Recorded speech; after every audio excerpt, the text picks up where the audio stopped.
WhatsApp की news. मैं हूँ स्नेहा शर्मा। आइए देखते हैं गंगापुर सिटी से खास खबर। राजस्थान के भाजपा प्रदेश अध्यक्ष सतीश पूनिया आज एक दिवसीय गंगापुर सिटी दौरे पर रहे।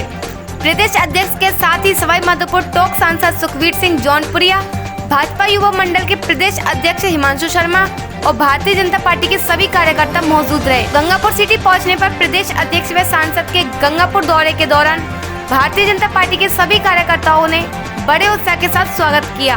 गंगापुर स्थित बाईपास रोड पर पल होटल में भाजपा कार्य समिति कार्यकर्ताओं को संबोधित करते हुए भाजपा प्रदेश अध्यक्ष सतीश पूनिया ने कहा कि इस जनसंघ की यात्रा डॉक्टर श्यामा प्रसाद मुखर्जी की शहादत से शुरू हुई थी, जिन्होंने अपनी पार्टी के लिए कश्मीर की घाटी में अपने आप को बलिदान कर दिया। प्रदेश अध्यक्ष ने दीनदयाल उपाध्याय जी को भी याद करते हुए कहा कि यह जनसंघ की यात्रा उनके द्वारा शुरू की गई थी। साथ ही पूर्व प्रधानमंत्री स्वर्गीय श्री अटल बिहारी वाजपेयी को याद करते हुए कहा कि जहां देश में एक पार्टी जिसने भारत में 50 वर्ष राज किया, लेकिन भारत के वासियों को क्या दिया? कुछ नहीं, सिर्फ अपना वोट बैंक बनाने में लगे रहे। प्रदेश अध्यक्ष ने पूर्व प्रधानमंत्री स्वर्गीय श्री अटल बिहारी वाजपेयी को याद करते हुए कहा कि वाजपेयी जी ने पार्टी को एक नई दिशा प्रदान की और जो कार्य 50 वर्ष में कांग्रेस पार्टी नहीं कर पाई, वह कार्य पूर्व प्रधानमंत्री स्वर्गीय श्री अटल बिहारी वाजपेयी जी ने कर दिखाया। उन्होंने यह भी कहा कि किस तरह से वाजपेयी जी ने 26 दलों को साथ लेकर सरकार चलाई और केवल सरकार ही नहीं चलाई बल्कि सफल सरकार चलाई। उनके समय में अमेरिका जैसे देश ने भी आंख दिखाई, लेकिन उन्होंने कहा कि भारत परमाणु की ताकत बनकर खड़ा होगा। यह उन्होंने करके दिखाया और इस देश में सुशासन का एजेंडा भारतीय जनता पार्टी ने कायम किया, जिसे आज भारतीय जनता पार्टी की नरेंद्र मोदी सरकार कर रही है। कांग्रेस पर तंज कसते हुए कहा कि अवसर उनके पास भी थे, लेकिन उन्होंने सिर्फ अपने वोट बैंक के अलावा और कुछ नहीं दिखा। किसान आंदोलन को लेकर उन्होंने यह भी कहा कि इस देश में विपक्षी पार्टी जिस तरह से विपरीत नीतियों पर जो काम कर रही है, वह कभी देश हित में कार्य नहीं कर सकते और भाजपा द्वारा इस देश के एजेंडा के हिसाब से काम करना शायद कांग्रेस को रास नहीं आ रहा। आज भारत के प्रधानमंत्री नरेंद्र मोदी इतने लोकप्रिय क्यों हैं? क्योंकि उन्होंने भारत के प्रत्येक निवासी के अंदर स्वाभिमान जगाया है। आइए देखते हैं गंगापुर सिटी से पवन शर्मा की खबर विस्तार से। आज आप सभी कार्यकर्ताओं के समक्ष मैं इस विषय को रखूंगा तो नहीं, पर मैं आप सभी से निवेदन करूंगा और इस विषय पर बोलना चाहूंगा कि भारतीय जनता पार्टी के जो कार्यकर्ता हैं वो युवा मोर्चा के लिए इस प्रकार अपना योगदान कर सकते हैं। आज हम कैडर बेस्ड मार्क्सिस्ट की पार्टी है। आज हम कार्यकर्ता आधारित जन संगठन है और इस जन संगठन की यात्रा किसी वंश से शुरू नहीं होती, किसी परिवार से शुरू नहीं होती। इस जन संगठन की यात्रा डॉक्टर श्यामा प्रसाद मुखर्जी की शहादत से शुरू होती।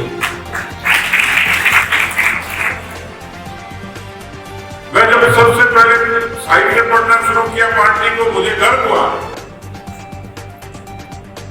मुझे अपने फैसले पर गर्व हुआ कि दुनिया के राजनीतिक इतिहास में कोई ऐसी पार्टी, उस पार्टी का कोई मुखिया जिसने अपनी पार्टी के एजेंडे के लिए अपने आप को कश्मीर की घाटी में बलिदान कर दिया, उस शख्स का नाम डॉक्टर श्यामा प्रसाद मुखर्जी था, उस दल का नाम भारतीय जनता पार्टी। कि अटल जी ने किस तरीके से 26 दलों को साथ लेकर सरकार चलाई और केवल सरकार नहीं चलाई, सफल सरकार चलाई। इतना संघर्ष था उस सत्ता में भी कि अमेरिका जैसे देश ने आंख दिखाई। अटल जी ने कहा कि चाहे कितने प्रतिबंध लगा दो, लेकिन भारत परमाणु की ताकत बनकर खड़ा होगा और वो काम करके अटल जी ने जवाब जी आज बैठक रही कार्य समिति की आपकी, क्या गुरु आपने सर्वप्रथम तो बात करें, क्या गुरु दिए कार्यकर्ताओं को, क्या कुछ उनको कहा? नहीं, गुरु नहीं होता, कार्यकर्ता तो अपने आप में गुरु है जिनसे हम सीखते हैं। लेकिन मैं अपनी बात, क्योंकि वो ओपन मीटिंग थी, कह चुका, लेकिन जिले की कार्य समिति हमारे संगठन की व्यवस्था और रचना का हिस्सा है। उसके बाद मंडल की बैठकें होती हैं, पहले राष्ट्रीय स्तर की बैठक हुई, फिर प्रदेश की हुई, फिर जिले की हुई, अब नीचे तक। हमारी जो काम के करने का तरीका, उसका एक ज़रूरी हिस्सा है कि हम लोग आपस में मिलते हैं और उसकी चर्चा करते हैं। आने वाले समय में पार्टी का संगठन मजबूत हो और अलग अलग विषयों पर किस तरीके से हम अपनी रणनीति बनाएं उसकी चर्चा होती है। तो खास तौर पर हमारा मकसद रहेगा कि हम बूथ स्तर तक पार्टी को और ज़्यादा मजबूती दें ताकि आने वाले समय में किसी भी किस्म के चुनाव हों हम लोग अपने कार्यकर्ताओं की ताकत के बूते पर उसमें आगे बढ़ें। प्रदेश में आगामी दिनों में 3 उपचुनाव होने वाले हैं 3 विधानसभा क्षेत्रों में। प्रदेश में कांग्रेस की सरकार है तो बीजेपी की जीत के लिए आप क्या कहें? देखिए, एक धारणा होती है कि जिसकी सरकार होती है उसको एक लाभ मिलता है, लेकिन हमेशा ये फिनोमेना चलती नहीं है। खास तौर पर एक सैंपल हुआ पिछले दिनों जिसमें पंचायती राज के चुनाव हुए, उसमें 21 जिला परिषदों में पहली बार ऐसा हुआ कि भारतीय जनता पार्टी को विपक्ष के नाते 14 जगह बढ़त मिली, कांग्रेस पार्टी 5 तक सिमटी। लगभग 2 करोड़ 41 लाख मतदाता थे, उनके बीच में ये चुनाव हुआ था। तो जनता के बीच में कांग्रेस पार्टी के खिलाफ एक आक्रोश है। ये जन आक्रोश इन तीनों उपचुनाव में कांग्रेस पार्टी की हार का कारण बनेगा। हमारे कार्यकर्ताओं ने पिछले 2 महीने से बहुत नीचे तक बनने से लेके बूथ से लेके काम किया है। सभी अग्रिम मोर्चों के सम्मेलन संपन्न हुए हैं। 2 प्रमुख नेता उम्मीदवारों की रायशुमारी के लिए हर क्षेत्र में गए हैं। हमारे नेता प्रतिपक्ष, उपनेता प्रतिपक्ष, तीनों केंद्रीय मंत्री, पार्टी के सब प्रमुख लोग, उन्होंने कार्यकर्ताओं से भी बातचीत की है। तो ये चुनाव जीतें कैसे, इस पर भी बातचीत हुई है और कल हम लोग इस बारे में पुख्ता बात करके आगे की रणनीति को तय करेंगे। 2.5 साल के राजस्थान के शासनकाल में क्राइम बहुत ज़्यादा बढ़ गया, उसमें सब क्या कहना चाहेंगे? देखिए, मैं कह चुका कि राजस्थान को यदि अपराधों की राजधानी कहेंगे तो अतिशयोक्ति नहीं होगी। Crime capital of Rajasthan. मुझे लगता है कि जिस तरीके से 6,14,000 ये आंकड़ा है जिसमें सर्वाधिक मुकदमे राजस्थान की धरती पर पहली बार दर्ज हुए। उन 6 लाख में भी 80,000 मुकदमे महिलाओं के अपराधों के हैं, 12,000 मुकदमे जो गैंगरेप से रिलेटेड हैं, 6,800 से भी ज़्यादा मुकदमे पॉक्सो में दर्ज हुए और उसमें मात्र कुछ मामलों में चालान हुआ। ये साबित करता है दुष्कर्म की घटनाओं में भारत में दूसरे नंबर पर राजस्थान शुमार हुआ है। तो मुझे लगता है कि अपराधों के मामले में इस तरीके का दृश्य कभी दिखा नहीं था। ऐसा लगता है कि राजस्थान की सरकार का, पुलिस का इकबाल खत्म हो गया हो और इसके लिए कोई जिम्मेवार है तो मुख्यमंत्री हैं जो खुद गृह मंत्री हैं। आमतौर पर सरकारों में पूर्णकालिक गृह मंत्री होते हैं जो समीक्षा करते हैं, पुलिस के बेड़े का मनोबल बढ़ाते हैं। और इस सरकार के भीतर पुलिस की लाचारी भी देखने को मिली। तो अपराध, बढ़ते हुए अपराध, ये राजस्थान के लिए दुर्भाग्यपूर्ण है, चिंताजनक है। सर, बज्जी माफियाओं के लिए क्या कहेंगे सर? बज्जी माफियाओं के लिए बीजेपी की तरफ से अगला मुख्यमंत्री कौन होगा?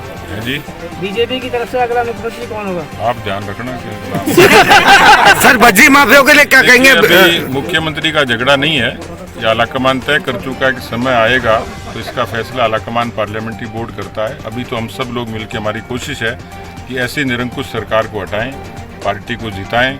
बजरी माफिया के लिए आपने कहा तो वो शामिल अपराधों में ही है। 6 लाख जो 14,000 मुकदमे दर्ज हुए उसमें वो मुकदमे भी हैं जिसमें आम आदमी बजरी माफियाओं के हाथों में मारे गए, प्रशासनिक अधिकारी मारे गए, पुलिस के लोग मारे गए। यानी इस सरकार में पर्दे के बाहर और पर्दे के भीतर जो अपराध सबसे ज़्यादा हुए, इस तरीके के अवैध खनन की घटनाओं ने चिंतित किया है और ऐसा लगता है कि सरकार की कहीं न कहीं मिलीभगत। सर, ज्यादा दूर जाने की जरूरत नहीं। गंगापुर सिटी में यदि देखा जाए तो रात को 2 बजे, 3 बजे, 5 बजे रोज ट्रॉलियां आ रही है, लेकिन प्रशासन आखिर कर रहा है तो क्या कर रहा है? नहीं, प्रशासन नहीं कर रहा, वही तो कह रहे हैं कि प्रशासन नहीं कर रहा और सरकार चेत नहीं रही है। तो इसलिए मैंने कहा इससे बड़ी बात क्या होगी। मैं तो खुद कहता हूं कि सरकार की मिलीभगत से हो रहा है। प्रदेश के मुख्यमंत्री बार बार जो है बीजेपी के ऊपर सरकार गिराने का आरोप लगाते रहते हैं। क्या प्रदेश में मध्यावधि चुनाव की आशंका जताई जा सकती है? नहीं, आरोप तो वो गलत लगा रहे हैं, वो तो खुद गिरने के लिए तैयार हो रहे हैं।